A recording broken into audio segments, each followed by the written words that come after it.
La preterintención debe ser consagrada como un instituto jurídico único, cualitativamente diferente e independiente de los delitos culposos y dolosos. Caracterizado ¿por qué? Por una conducta delictuosa intencional dirigida a causar ese resultado antijurídico, de la cual se va a derivar otro resultado más grave que el querido. El homicidio entonces preterintencional con el homicidio concausal es el que primero el sujeto no tenía, por supuesto, la intención de matar, sino solo lesionar, pero el resultado que se ocasiona es la muerte. Mientras que en el homicidio concausal hay la intención de matar, pero el medio utilizado no fue suficiente para lograr el resultado, y la muerte de la persona se produce como consecuencia de circunstancias preexistentes ya desconocidas del culpado o de causas imprevistas que no han dependido de sus hechos.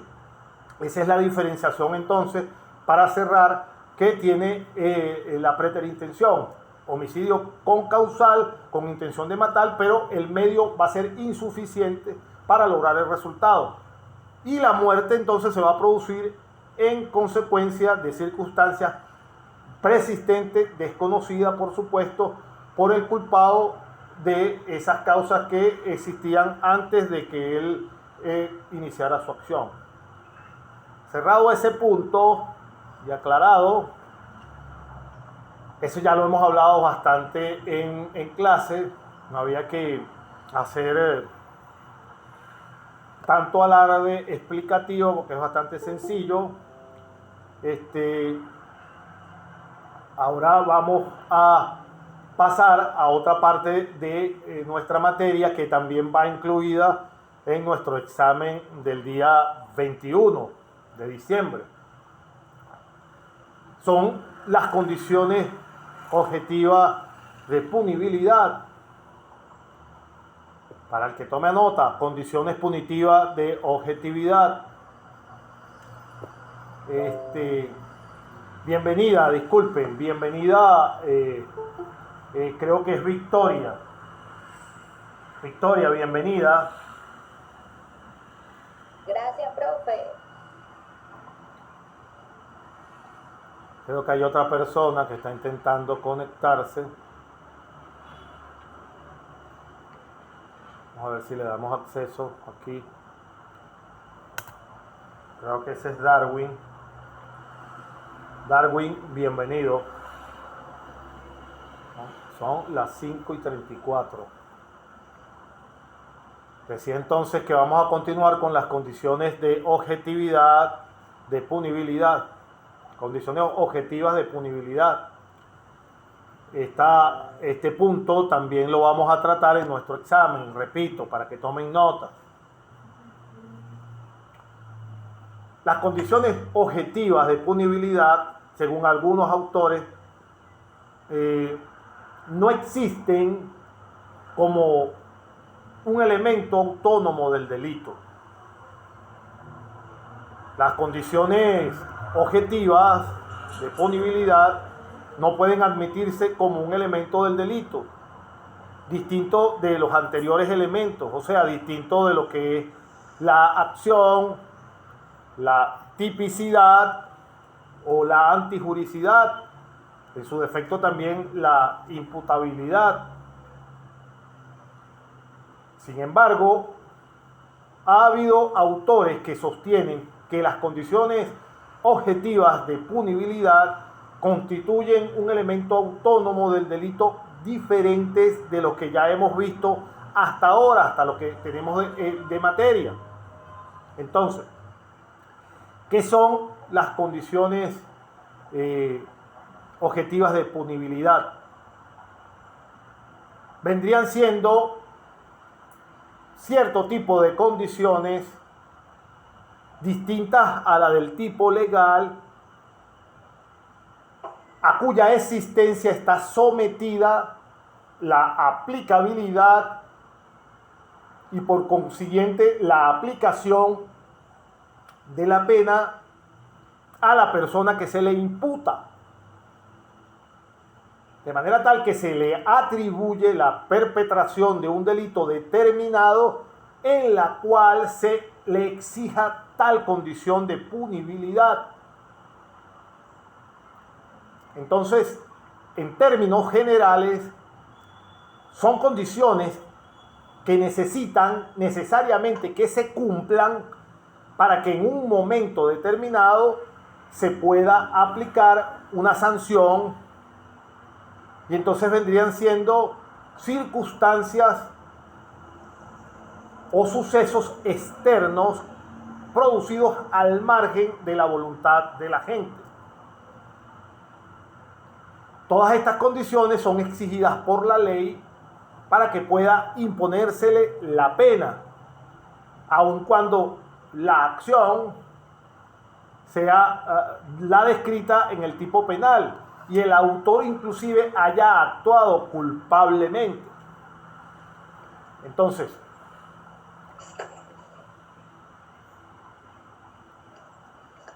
María, ¿estás preguntando algo? No, profe. Ah, no, perfecto. Es que como veo en la pantalla que se mueve, pensé que estabas preguntando algo. Entonces, definido entonces las condiciones objetivas de punibilidad, ampliemos entonces el panorama y hablemos de su sentido más amplio. Tal y como su nombre lo indica, estas condiciones deben estar presentes para que así pueda aplicarse una sanción como tal. Entonces, hay muchos autores que consideran que estas condiciones, insisto, no son elementos del delito, porque están referidas a unas condiciones y no pueden ser vistas o consideradas como un verdadero elemento del delito, como será el caso, como ya les dije, de la acción o la atipicidad. Denme un segundo para darle paso a una compañera.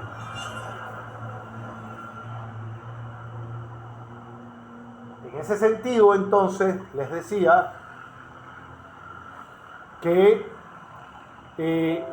no pueden ser consideradas como un verdadero elemento del delito, como sí puede ser, como sí es, por supuesto, la acción, la tipicidad, etcétera, para no caer en repetición innecesaria, que son elementos que deben cumplirse, por supuesto, pero aquí también entran dentro de los elementos del delito, porque se va a considerar que si se exige esa condición, se debe cumplir entonces como un elemento indispensable para que pueda darse el delito como tal.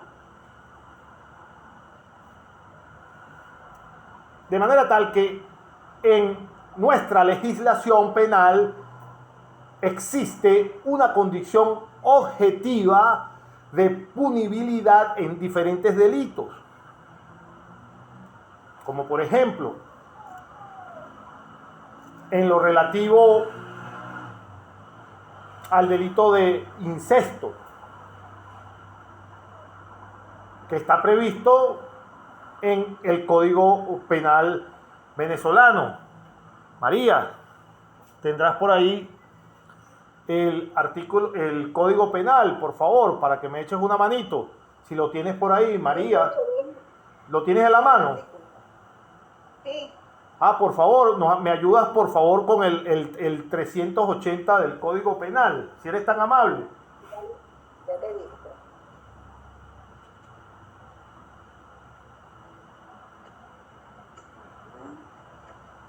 ...380...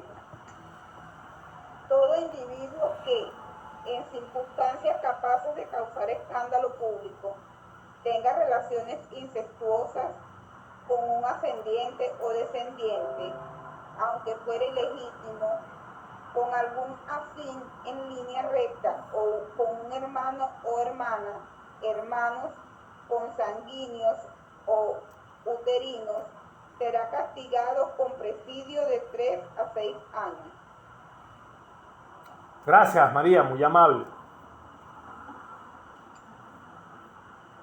Pues bien, en lo que respecta a este delito, que es un delito contra las buenas costumbres y el buen orden de la familia, sostienen los autores que si existen tales condiciones y que consisten en lo siguiente.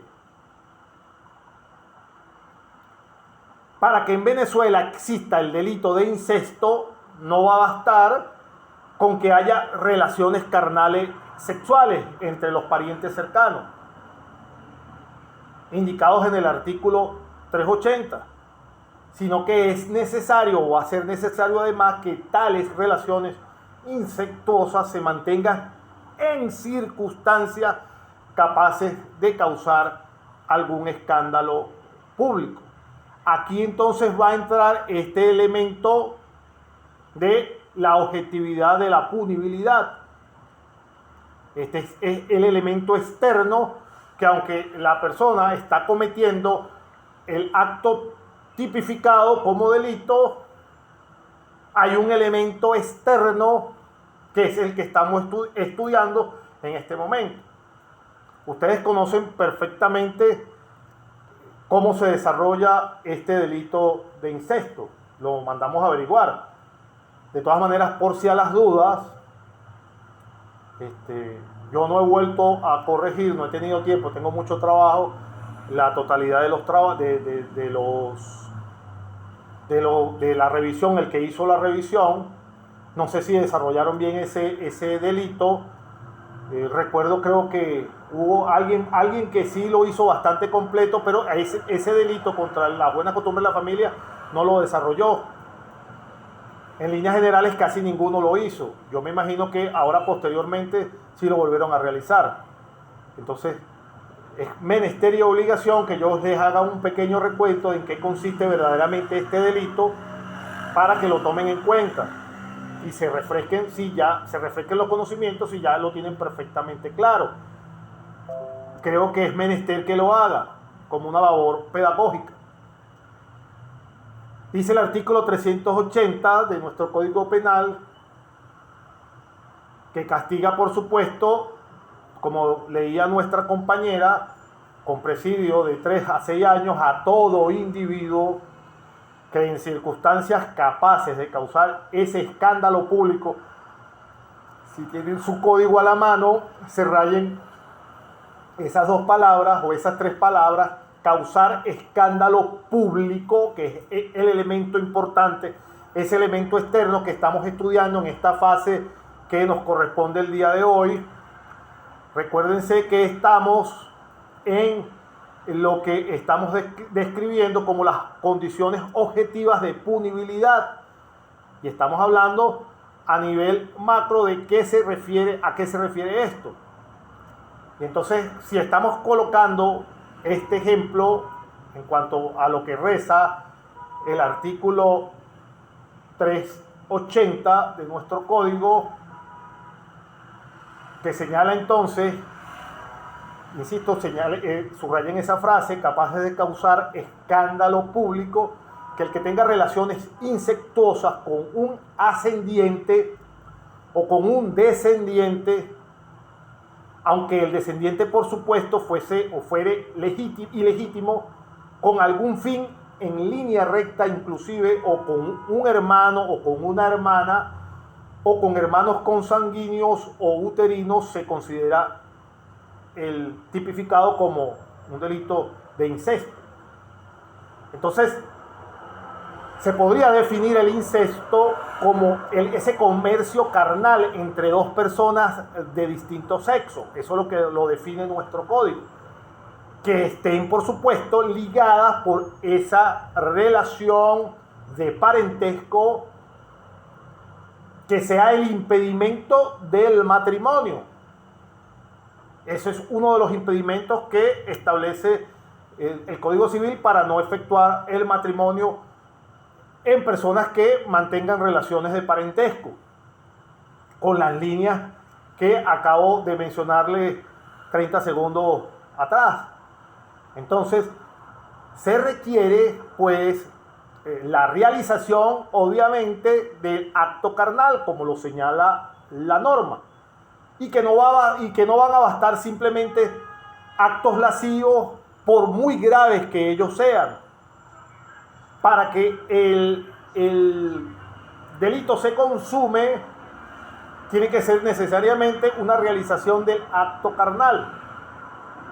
No bastan los actos lascivos, por más intensos que ellos sean.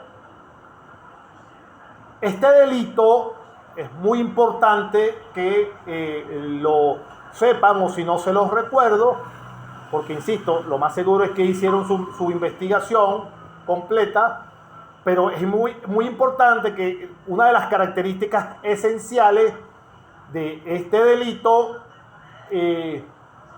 no quiero ser fastidioso ni nada de eso, pero con una sola persona me basta. María, ¿todavía se me está escuchando? Escucho mucho ruido. ¿Se me está escuchando todavía, María?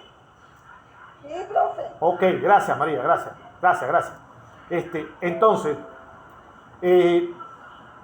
se trata de, es muy importante que, denme un segundito, que yo estoy escuchando ruido y el ruido de afuera. Denme un segundito, que yo creo que hay algo prendido. Denme un segundito, que yo escucho mucho ruido. Creo que es el televisor que tiene mucho ruido. Se escucha demasiado. Ok, sí, es un ruido aquí interno que de verdad que pensé que ni me escuchaban. Discúlpenme, de verdad. Entonces, seguimos, antes de continuar, describiendo las características esenciales de este delito que nos toca en este momento. Entonces, una de las características principales de este delito es que se trata de un delito bilateral. ¿Por qué es bilateral? Pues ambos parientes vienen a ser, ¿qué cosas? Los sujetos activos del delito. ¿Y quién sería el sujeto pasivo? ¿Quién me lo dice? ¿Quién es el sujeto pasivo en este delito? Hicieron la investigación, me deberían de contestar. ¿Quién es el sujeto? ¿Qué fue lo que dijo? El Estado. Ah, exactamente.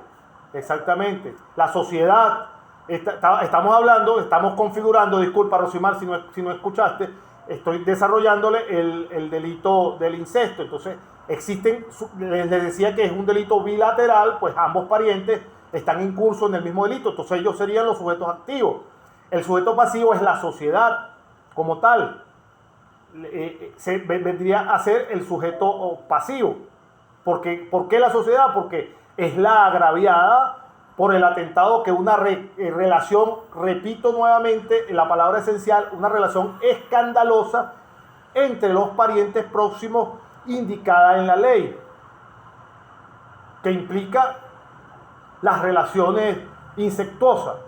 Otro elemento, las relaciones incestuosas, ojo con esto, materia de examen pendiente, son TIC que uno coloca en el examen para que, insisto, incentivarlos al raciocinio, a la comparación y al análisis. Las relaciones incestuosas han de ser siempre voluntarias. ¿Por qué? Porque si no existe esa pequeña voluntariedad, la volitividad, entonces, por supuesto, no estamos ante un delito de incesto. Si fueran impuestas o mediante una violencia real, ya sea una violencia física o una violencia moral o psíquica, cualquier tipo de violencia, entonces habría un cúmulo ideal de delitos y el incesto sería, por supuesto, absorbido y se configuraría. ¿Qué delito? Por favor, ¿qué delito se configuraría? Si alguien me lo dice, si alguien me está siguiendo y me lo dice. ¿Qué delito se configuraría si existe violencia física, si no es voluntario? Violación. Excelente, gracias, Marlene. Violación. Gracias. Entonces, esos pequeños detalles, esos pequeños tips son los que coloca uno, el evaluador, para tratar de ver si el alumno ha captado todo lo que se le ha venido dando. Esos son tips que se incluyen dentro de las evaluaciones, ese tipo de tips. Seguimos entonces. Además de esto, ambos parientes deben conocer, ese es otro elemento para que se dé este delito, ambos parientes deben conocer el vínculo que existe entre ellos, obviamente. Pues si uno solo de ellos lo conoce o los dos lo desconocen, por supuesto, el que lo conoce sí estaría incurriendo en un delito, pero el que no lo conoce no incurriría en delito. Y si están llevando a cabo actos carnales y ninguno de los dos lo conoce, por supuesto no están incurriendo en ningún delito. En ninguno. Por eso es que se desmenuza esto como ejemplo, porque inclusive desde que estamos viendo la materia de derecho se nos dice que el desconocimiento de las leyes no implica su inobservancia y todo eso que nos enumere, pero siempre dentro del marco legal se encuentran, por eso es que hablamos del sentido amplio de lo que estamos describiendo, se encuentran situaciones que el legislador va calibrando para ir regulando el comportamiento humano. Obviamente, en este caso, si ambos parientes no conocen el vínculo que los une, indudablemente no hay forma ni manera de que ellos estén incurriendo en un delito de tipo incestuoso. Entonces, se requiere que aquellas relaciones se tengan en circunstancias capaces de causar el escándalo público. A diferencia de lo que exige otros códigos, el nuestro no. El nuestro simplemente recalca bien estipulado dentro de la norma